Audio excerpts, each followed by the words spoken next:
વડોદરા શહેરના હરિનગર બ્રિજ નીચે ફરી એકવાર પાણીની લાઇનમાં ભંગાણ સર્જાયું છે અને તેના કારણે લાખો ગેલન પાણીનો વેડફાટ થયો છે।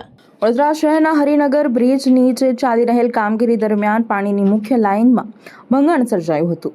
લીકેજ થતાં લાખો ગેલન પીવાનું પાણી સતત રસ્તાઓ પર વહી રહ્યું છે, જેના કારણે કિંમતી પાણીનો મોટા પાયે વેડફાટ થયો છે। પ્રાથમિક માહિતી મુજબ કામગીરી દરમિયાન કોન્ટ્રાક્ટરની બેદરકારીના કારણે પાણીની લાઇનને નુકસાન પહોંચ્યું હોવાનું સામે આવ્યું છે। આ ઘટનાના કારણે આસપાસના વિસ્તારોમાં પાણી પુરવઠો પ્રભાવિત થવાની શક્યતા છે અને હજારો લોકોને મુશ્કેલીનો સામનો કરવો પડી શકે છે। વારંવાર આવી ઘટનાઓ બનતા સ્થાનિકોમાં ભારે રોષ જોવા મળી રહ્યો છે।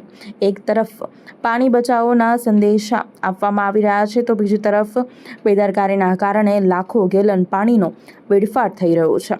હવે જવાબદાર કોન્ટ્રાક્ટર સામે મહાનગરપાલિકા શું કાર્યવાહી કરે છે, તેના ઉપર સૌ કોઈની નજર રહેશે।